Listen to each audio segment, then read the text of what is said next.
யோவானுடைய சுவிசேஷத்துக்கு வரும்போது 19ஆம் அதிகாரத்தில்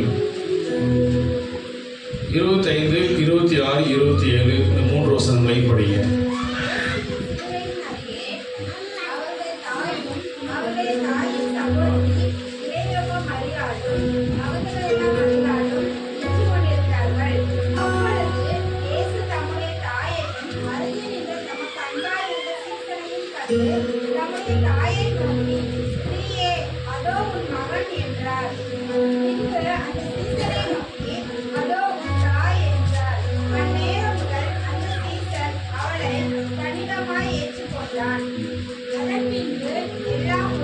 அதன் பின்பு எல்லாம் முடிந்தது என்று அறிந்து போகும். இங்கு இயேசு கிறிஸ்து மரிக்கிறதுக்கு முன்பாக அவருக்கு ஒரு கடமை ஒன்று இருந்தது. நம்ம என்ன நினைக்கிற மாதிரி மரியாள் அப்படிங்கிறவங்க சாதாரணமானவங்க கிடையாது. அவங்க லைஃப்ல அவங்க இயேசுக்காக செய்த தியாகம் அப்படிங்கிறது வார்த்தைகள்னால விவரிக்க முடியாத ஒன்று. நம்ம ஆண்டுக்காக பாடுபடுறோம் இல்லையா, ஆனா அவங்க அளவுக்கு உண்டான பாடுகள், அவங்க ஆண்டவருக்காக செய்த காரியங்கள்லாம் பார்க்கும்போது நம்மளாம் ஒன்றுமே இல்லை. இயேசு கிறிஸ்துடைய பாடல் கூட நான் போகல, மரியாளுங்கிறதுல சொல்லுவேன். ஏனென்றால் அவங்க இயேசு கிறிஸ்து பிறக்கும்படியாகவே தேவனால் முன்குறிக்கப்பட்டவங்க. இயேசு கிறிஸ்து மரியாளுடைய கருவில் உருவானது முதற்கொண்டே இயேசுவை அழிக்கும்படி மரியாளுக்கு விரோதமாக பிசாசும் மூலமாக மனுஷர்களாலும் எவ்வளவோ போராட்டங்கள் பிரச்சனைகள் அவருக்கு வந்திருக்கும்.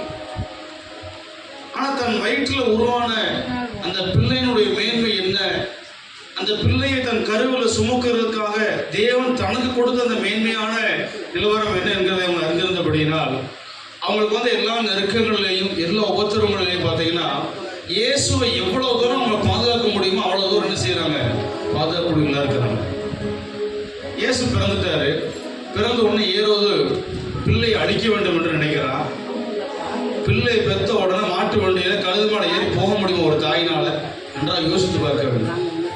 உடனே அந்த பிள்ளையை காப்பாற்றுவதற்காக எகிப்துக்கு போறாங்க. அது எவ்வளவு கஷ்டம் என்று அவங்க யோசிக்க வேண்டும். அப்போ இதை எல்லாமே இயேசு அறிந்தவராகவே இருக்கிறார். இயேசு எங்க ஊழியம் செய்ய போனாலும் மரியாள் இயேசுவை பின்பற்றி அவர் எங்கெல்லாம் போறாங்களோ அங்கெல்லாம் அவங்களும் போய் அவர் செய்யற காரியங்களை பார்த்து தனக்குள்ள மகிழக்கூடிய ஒரு நல்ல இறுதி முன்னோர்களாகவே இருக்கிறார்கள். இயேசு முதலாவது அற்புதத்தை செய்யறதுக்கு ஒரு ஊன்றுகோல இருந்தவங்களே மரியாள் என்று சொல்லலாம். ஏனென்றால் திராட்சரசம் இல்லை, உடனே சொல்லுகிறார், அவரிடத்துல போய் சொல்லுங்கள். அவர் என்ன செய்வார், அந்த குறைவை நிறைவாக்குவார். அன்றைக்கு தான் இயேசு என்ன செய்கிறார், முதலாவது அற்புதத்தையே அவருக்காக செய்கிறார். கர்த்தருக்கு ஸ்தோத்திரம். இப்படியெல்லாம் இருந்த ஒரு தாய் தன்னுடைய மரண நேரத்தில் தனக்கு முன்பாக நின்று கொண்டிருக்கிறார்கள். எப்படி நின்றுருப்பாங்க யோசித்து பாருங்க. அந்த கருவை சுமக்கும் போது இயேசுவை ஆவியிலையும் சரீரத்திலையும் உணர்ந்து பெற்றெடுத்த ஒரு தாய். அந்த குழந்தையுடைய அழுகை, சிரிப்பு, விளையாட்டு எல்லாத்தையுமே கண் குளிர பார்த்து வளர்த்த அந்த தாய் சிலுவையில கோர காட்சியாக அடித்து அவரை தொங்கிவிட்டிருக்கும் போது அவர் எந்த ஒரு மனநிலையோடு எந்த ஒரு வேதனையோடு அவர் கொண்டு கொண்டிருந்திருப்பார்கள். இதை பார்க்கும்போது இயேசுனுடைய மனதில் தோன்றின காரியங்கள் என்ன? அப்போ நாமும் போகிறோம். இந்த தாய் தனத்தில் நிற்கிறாள். இவள் நமக்காக எவ்வளவோ காரியத்தை செய்திருக்கிறாள். இவளுக்கு நாம் ஏதாவது ஒன்று செய்ய வேண்டுமே. ஏனென்றால் வேதம் சொல்லுகிறது, அன்பின் பிரயாசங்களை மறந்து போக அவர் அநீதி உள்ளவர் அல்லவே. அன்பின் பிரயாசங்களை மறந்து போக தேவன் அநீதி உள்ளவர் அல்லவே. மரியாள் இயேசுவுக்காகப்பட்ட பிரயாசங்களை அவர் மறந்து போகக்கூடியவரே அல்ல. அதனாலதான் அங்க என்ன செய்கிறார், அவளுக்காக அங்க ஒரு காரியத்தை அவர் செய்கிறார். அப்பொழுதுதான் சொல்கிறார், இதோ உன் மகன். யாரு? தமக்கு அன்பா இருந்த சீசனிடத்துல இந்த தாயை பார்த்து சொல்கிறார், இதோ அவனுடைய மகனா இருக்கிறார். எனக்கு பதிலாக என்ன செய், அவனை உன் மகனாக வைத்துக்கோ. அந்த சீசனை பார்த்து சொல்கிறார், இதோ உன் தாய். எனக்கு எப்படி அவள் தாயா இருந்தாலோ அதே போல அவள் உனக்கும் தாயா இருக்கிறாள், நீ அவள் தாயாக ஏற்றுக்கொள் என்று சொல்லி சீசனிடத்துல சொல்கிறார். அவன் ஒரு செகண்டோட யோசிக்கவே இல்லை, அந்நேரமே அவளை தன்னோடு சேர்த்து கொண்டான் என்று சொல்லப்பட்டிருக்கிறார். கர்த்தருக்கு ஸ்தோத்திரம். அப்ப இயேசு இந்த காரியத்தை ஏன் இங்கே செய்கிறார்? இயேசுக்கு மரியாளுக்கு வேற பிள்ளைகள் இல்லையா? வேற பிள்ளைகள் பிறக்கவில்லையா? இயேசுக்கு பிற்பாடு 4 சகோதரர்கள் பிறந்தார்கள். இது இல்லாமல் சகோதரிகளும் பிறந்தார்கள். பிள்ளைகள் உண்டு. எங்க இருக்கு அந்த வசனம்? இயேசுக்கு ஒருபாடு பிள்ளைகள் உண்டு என்று மத்தேயு சுவிசேஷத்துக்கு வரும்போது 13ஆம் அதிகாரத்துல 13ஆம் அதிகாரம் 55 வசனத்தை படிங்க. மத்தேயு சுவிசேஷம் 13ஆம் அதிகாரம் 55. குமாரன் அல்லவா? அல்லவா? இவருக்கு சகோதரர்கள் அல்லவா? 4 பேர் எனக்கு கொடுக்கப்பட்டிருக்காரு. இது போக சகோதரிமார் வேற உண்டு. கர்த்தருக்கு மகிமை உண்டாகட்டும். இப்ப இயேசு மரியாதை பார்த்து அவனிடத்தில் போய் சொல்லியிருக்கலாமே. இயேசு ஏன் தமக்கு அன்பார்ந்த சீசனிடத்தில் பார்த்து இதோ உன் தாய் அதோ உன் மகன் என்று சீசனிடத்தில் அனுப்ப வேண்டும்? நன்றாக நாம் யோசிக்க வேண்டும். ஒரு இடத்துல இயேசு ஒரு பிரசங்கம் பண்ணி ஒரு ஊழியம் செய்து கொண்டிருக்கும் போது இதே மரியாளும் இதே இயேசுக்கு பிறந்த சகோதரமாரும் இயேசுவை பார்க்கும்படி அங்கே போகிறார்கள். அங்கே போகும்போது உள்ளே இருக்கிறவர்கள் இயேசுவிடத்தில் சொல்கிறார்கள், உன் தாயும் சகோதரரும் வந்திருக்கிறார்கள் என்று சொல்லும் போது இயேசு அங்கு ஒரு வார்த்தை சொன்னார். எத்தனை பேருக்கு அது ஞாபகம் இருக்கிறது? தெரியுமா? சொல்லுங்க. அப்படி சொல்லல. பிதாவின் சித்தம் செய்கிறவனே எனக்கு தாயும் சகோதரனும் இல்லாமல் வேற ஒருவரும் கிடையாது அப்படின்னு சபைக்குள்ள நம்ம வருகிறோம். இயேசுவோட பிள்ளைல நம்ம நோக்கம் என்ன? அவங்க இயேசுவுக்கு சிலுவையை மறித்து விட்டார். எல்லாமே தெரிஞ்சிருக்கோம். எனக்காக சிந்தினார், என் பாவத்தெல்லாம் கழுவிட்டார், நீ தரிசனம் விசுவாசம் இருக்கிறாய் அப்படிங்கிற எல்லாமே நம்ம எல்லாரும் நல்லா இருக்கும். அந்த அறிவுல நாம வாழ்ந்தோம். மனப்பக்கம் உள்ளவர்களாய் மாறணும். ஆனா இயேசு கிறிஸ்து செய்த பண்ணி தியானிச்சு இந்த சத்தியத்துக்குள்ள அப்படி பார்க்கிற பார்வை இருந்தால் நீ சர்ச்சுக்கு பிரயோஜனம் கிடையாது. அவனோட சொந்த சகோதரத்துல போக சொல்லாம எப்படி இருப்பாங்க? அங்கே தாய் மகன் என்கிற உறவை அந்த மனிதனிடத்துல கிறிஸ்துவ சகோதரனாக சகோதரியாக தாயாக மகனாக நம்ம எல்லாருமே எந்த வித்தியாசமான எண்ணம் இல்லாமல் ஒன்று போல ஒன்றாக நாம் வாழ வேண்டும். அப்படிப்பட்ட ஒரு ஐக்கியத்தோடு வாழும்படியாக தான் கிறிஸ்துவாகியவர் சபையை ஊழியர்களை சபையாரை ஏற்படுத்தி வைத்திருக்கிறது. அவர் ஒருவர் தான் தலை. அவர் ஒருவர் தான் என்னது? அவர் ஒருவர் தான் யாரு? தலை. நம்ம எல்லாரும் அவயவங்கள் என்று சொல்லப்பட்டிருக்கிறது. நம்ம எல்லாரும் யாரு? அவயவங்கள். ஒருத்தங்க சர்ச்சுக்குள்ள வந்துட்டாங்க அப்படின்னா அவங்க எந்த ஜாதி எந்த மதத்தை எந்த சமுதாயத்தை சேர்ந்தவங்க சரி கிறிஸ்துக்குள்ள வந்து விட்டாலே அவர்கள் எல்லாருமே கிறிஸ்தவர்கள். அவர்கள் எல்லாரும் யாரு? கிறிஸ்துவை உடையவர்கள், கிறிஸ்தவர்கள். இயேசுவை ஏற்றுக்கொண்டு என் பாவங்கள் எல்லாவற்றை அறிக்கையிட்டேன், இயேசுவின் பாவங்கள் எல்லாவற்றை மன்னித்து விட்டார் என்று இயேசு ஒரு மனிதன் ஏற்றுக்கொண்டு என்னுடைய ஆலயத்துக்குள்ள வரும்போது அவன் கிறிஸ்துவனாய் மாறுகிறான். அவனுடைய அடையாளமே கிறிஸ்துவன் என்று சொல்லப்பட்டிருக்கிறார். நேற்று 2 நாளைக்கு முன்னாடி யூடியூப்ல பார்த்துருக்கும் போது ஒரு வக்கீல் பேசிக்கொண்டு இருக்கும்போது சொல்லுகிறார், கவர்மெண்ட் பயாலப்படியே ஒருத்தவங்க கிறிஸ்துக்குள்ள வந்துட்டாங்கனாலே எல்லாருக்கும் ஒரே அடையாளம் தான். என்ன அடையாளம்? அப்படி கிடையாது. என்ன அடையாளம்? கவர்மெண்ட் முறைப்படி ஒரு அடையாளம் உண்டு. சத்தமா சொல்லுங்க, சத்தமா சொல்லுங்க அந்த வார்த்தையை. பயப்படாதீங்க, சொல்லுங்க, தப்பு கிடையாது. எல்லாருமே யாரு? எல்லாருமே யாருங்க? பிசியா டிசியா? பிசி. இப்ப இதுல என்னது போய் நம்ம போய் பார்க்க? ஆண்டவரே உனக்கு அந்த அதிகாரத்தை கொடுத்து கோர வச்சுட்டாரு, நீ அங்க இருந்து. அப்படி இருக்கும்போது சபைக்குள்ள உயர்ந்தவன் தாழ்ந்தவன் என்கிற பாகுபாடு பார்க்கிற எண்ணம் சிந்தையோடு வரக்கூடாது. கிறிஸ்துவ ஏன்னா கிறிஸ்துவுக்குள் நம்ம எல்லாரும் ஒன்றாக இருக்கிறோம். கிறிஸ்துவுக்குள் நம்ம எல்லாரும் சகோதரர்களாக சகோதரிகளாக தேவனால் அங்கீகரிக்கப்பட்டிருக்கிறோம். கர்த்தருக்கு மகிமை உண்டாகட்டும். இன்றைக்கு அப்படிப்பட்ட அனுபவத்தோடு எத்தனை பேர் நம்ம வாழ விரும்புகிறோம். இயேசு இன்றைக்கு மரித்தார். ஆனால் மரிக்கிறதுக்கு முன்னாடி ஒரு பெரிய காரியத்தை செஞ்சுட்டு போயிருக்கிறார். அந்த அடிச்சூடுகளை எத்தனை பேர் நம்ம பின்பற்ற வேண்டும் என்று நம்ம விரும்புகிறோம். சும்மா இயேசுவை ஏற்றுக்கிட்டேன் அப்படின்னு சொல்லிட்டு நான் இந்த வீட்டில் தண்ணி குடிக்க மாட்டேன், அந்த வீட்டில் தண்ணி குடிக்க மாட்டேன், இந்த வீட்டுக்கு போக மாட்டேன், அந்த வீட்டுக்கு போக மாட்டேன், இவங்ககிட்ட பேச மாட்டேன், அவங்ககிட்ட பேச மாட்டேன்னு நீ போனேன்னா உன் ரட்சிப்பு அங்கீகரிக்கப்படாது. ரட்சிப்பு என்ன செய்யப்படாது? அங்கீகரிக்கப்படாது. இன்றைக்கு நிறைய சபைகளை பார்த்தீங்கன்னா ஜாதியினால பிரிஞ்சிருக்கிறார். ஜாதிகள்னால பல பிரச்சனை வருது. சின்னவன் பெரியவன் உயர்ந்தவன் தாழ்ந்தவன் என்று ஒருத்தருக்கு சண்டை பிரிவினை பிரச்சனை இப்படி எல்லாம் வர்றதுக்கு காரணம் என்ன? இயேசுனுடைய சிந்தை, இயேசுனுடைய நோக்கம் என்னங்கிறது அறிந்து கொள்வதில்லை. சிலுவையில் இயேசு செய்த காரியங்கள்ல இப்படி ஒரு காரியம் இருக்கிறது என்கிறதான ஒரு சரியான ஒரு தெளிவு இல்லாத அப்படின்னாலதான் இன்றைக்கு ரசிக்கப்பட்டு ஞானசாரம் எடுத்து அபிஷேகம் பெற்றுதாலும் கூட நான் இந்த ஜாதி, நானு இந்த ஜாதி. இயேசு கல்வாரில மரிக்கலன்னு வைங்களேன், சத்தியத்தின்படி சொல்றேன். இயேசு கல்வாரில வந்து உங்களுக்காக எனக்காக மரிக்காவிட்டால் நீங்களும் நானும் கர்த்தருக்கு முன்பாக ஒரு ஜாதியிலாக நாயிலாக இருந்திருப்போம். வேதத்துல இயேசுவே சொல்லுகிறார், ஒரு ஸ்திரீ தன் பிள்ளையினுடைய சுகத்துக்காக வருகிறார். அப்ப ஆண்டவர் சொல்லுகிறார், பிள்ளைகள் அப்பத்தை யாருக்கு போட முடியாது? சத்தமா சொல்லுங்க, பிள்ளைகள் அப்பத்தை யாருக்கு போட முடியாது?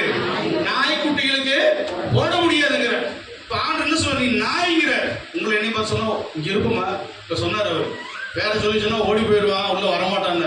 அதனால எப்படி சொன்னாரு? சத்தமா சொல்லுங்க. நான் சொல்லுவேன் இப்படி மாத்திட்டேன். ஆனா ஆண்டவர் டைரக்டா சொல்றாரு, பிள்ளைகள் நம்ம என்ன செய்ய முடியாது, நாய்க்குட்டிகளுக்கு போட முடியாது. அப்போ இயேசு கிறிஸ்து மரிக்கிறதுக்கு முன்னாடி வரைக்கும் நானா இருந்தாலும் நம்ம யாரா இருந்தாலும் இஸ்ரவேல் யூதா கோத்திரத்தை அல்லாமல் வேற எந்த மனுஷனா இருந்தாலும் அவன் புறஜாதியா இருந்தால் அவன் நாயாக தான் இருக்கிறான். அப்படிப்பட்ட உங்களை என்னை ஆண்டவர் எப்படி மாத்தினாரு? எப்படி மாத்தினாரு?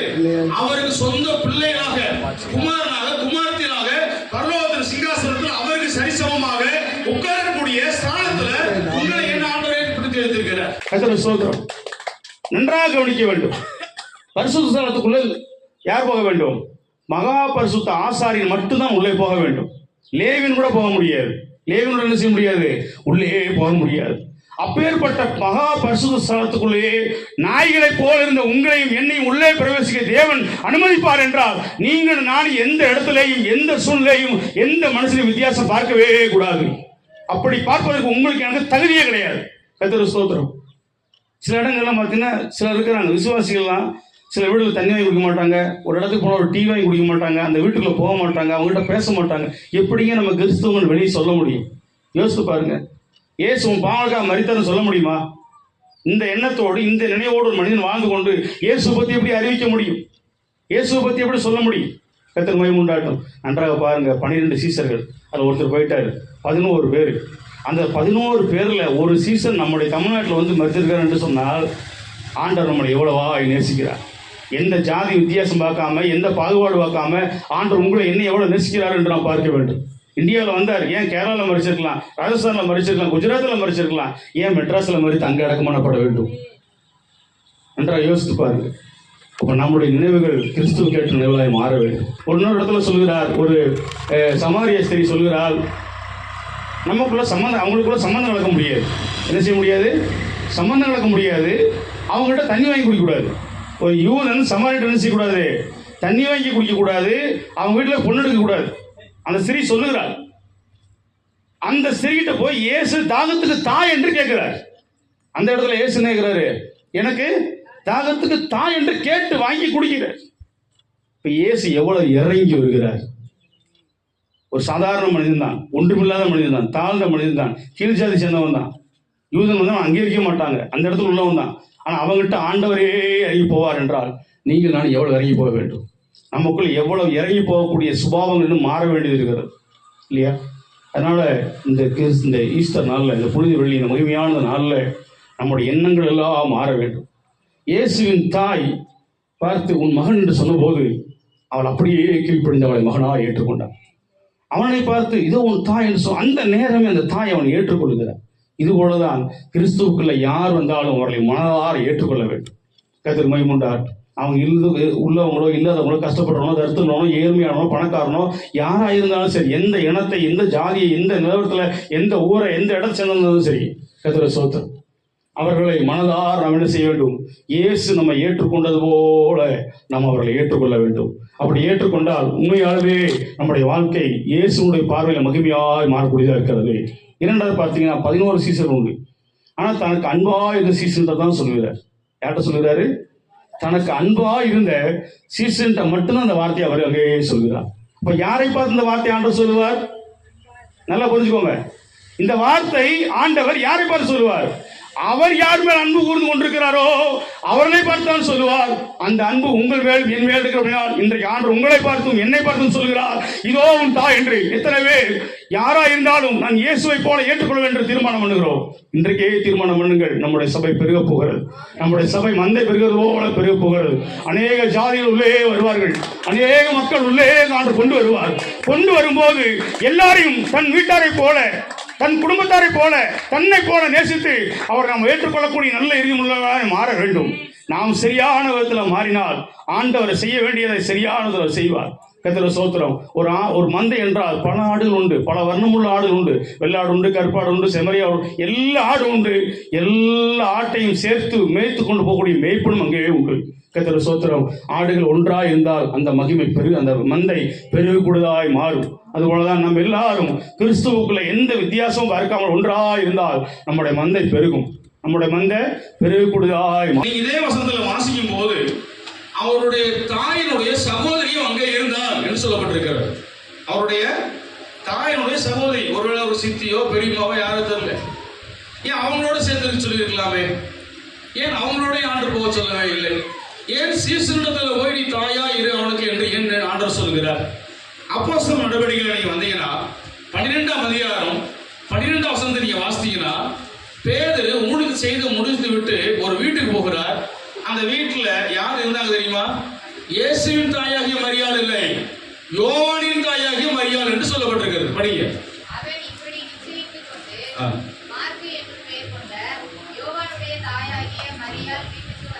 யோவானுடைய தாயாகிய மரியாளுடைய வீட்டுக்கு வந்தார்.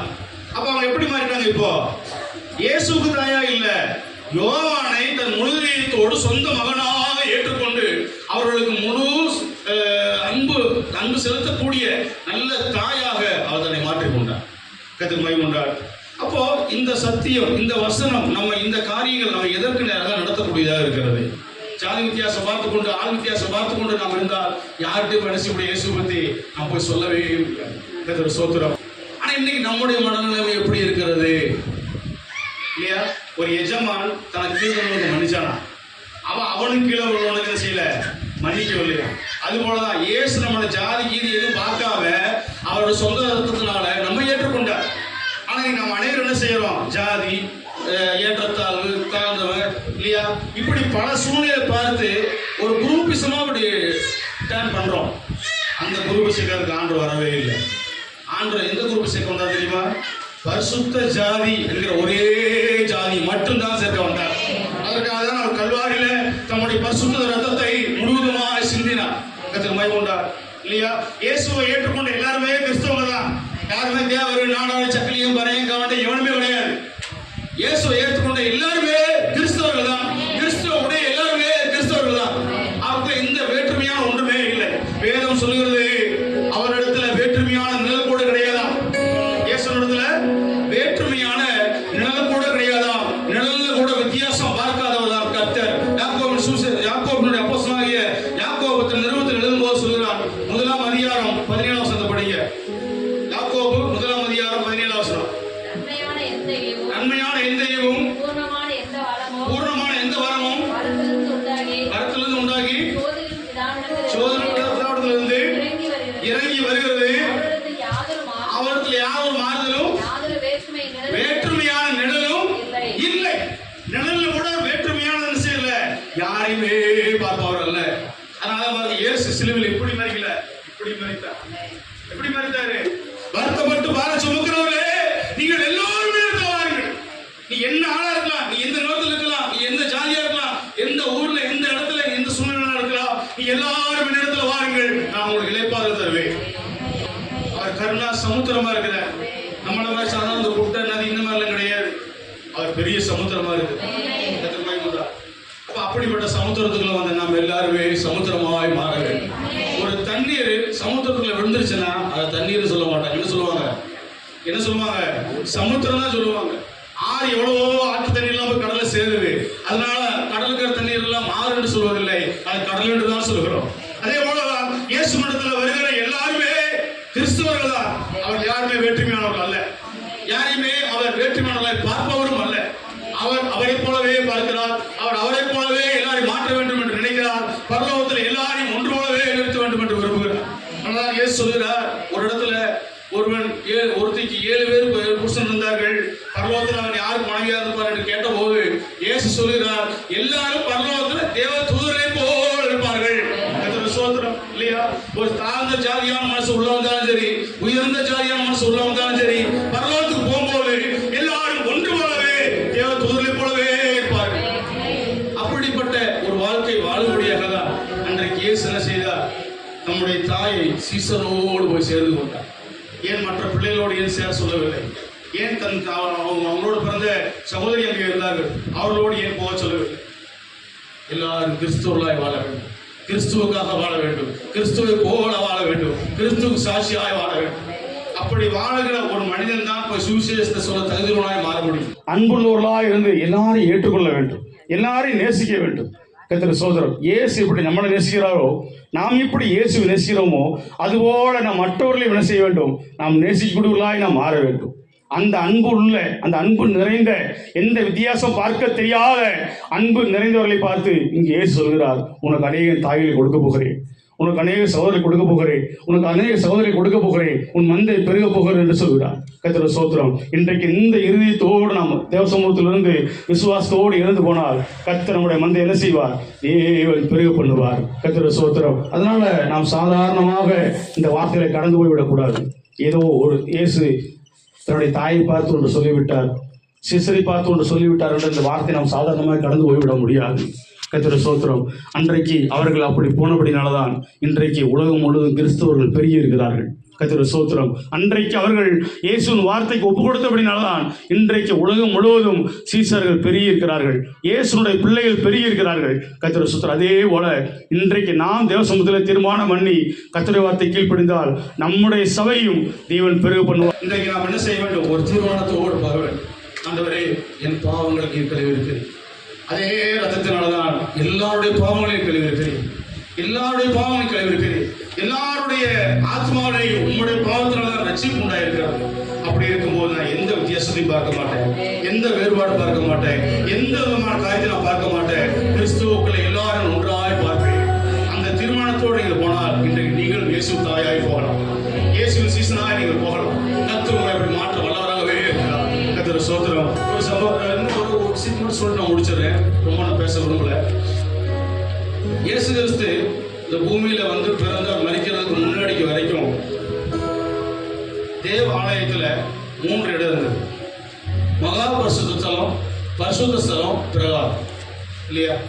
மகா பரிசுத்த ஸ்தலத்துக்கு வந்து பிரதான ஆசாரியர் என்பவர் மட்டுமே வருஷத்துக்கு ஒரு டைம் மட்டும்தான் உள்ள போக முடியும். அதற்கும் பரிசுத்தி விட்டு தான் உள்ளே போக வேண்டும். பரிசுத்த ஸ்தலத்துக்குள்ள ஆசாரியர் போகலாம், லேவியனும் போகலாம். பிரகாரத்துக்குள்ள இஸ்ரவேலர்கள் மட்டும்தான் போக முடியும். வேற எந்த புறஜாதி மனுஷனும் அந்த ஆலயத்துக்குள்ள போகவே முடியாது. இயேசு மரித்தபோது மகா பரிசுத்தத்தினுடைய அந்த திரைச்சீலை இரண்டாக கிழிந்தது. காரணம் என்ன? எந்த மனிதனும் அந்த இடத்துக்குள்ளே போகும்படியாக தேவன் என்ன செய்கிறார்? எல்லாருக்கும் வழிகளை திறக்கிறார். கர்த்தர் ஸ்தோத்திரம். இயேசு மரித்தபோது, இயேசு மரித்து கல்வாரிலே தன் ரத்தத்தை சிந்தின போது இதோ மகா பரிசுத்த ஸ்தலத்தின் இந்த திரைச்சீலைகள் இரண்டாக கிழிந்தது. எந்த பிரமாணத்தை தேவன் உருவாக்கினாரோ, எந்த பிரமாணத்தை தேவன் உண்டாக்கினாரோ, எந்த பிரமாணத்தை எல்லாருக்கும் முன்பாக சாட்சியை அறிவித்தாரோ, அதே பிரமாணத்தை அவரே இரண்டாக உடைத்து எல்லா ஜாதிகளும் எல்லா மக்களும் தடுத்து வர முடியும் என்பதை அவர் இன்றைக்கு செய்தார். கர்த்தர் ஸ்தோத்திரம். அந்த நாள் தான் இந்த ஈஸ்டர் நாளா இருக்கிறது. இந்த அருமையான நாளில் நம்ம எல்லாரும் பாக்கியம் பெறும்படியாக, நம்ம எல்லாரும் சாக்கியத்தை பெறும்படியாக, நம்ம எல்லாரும் பரலோகத்தின் மக்களாய் மாறும்படியாக ஒரு பெரிய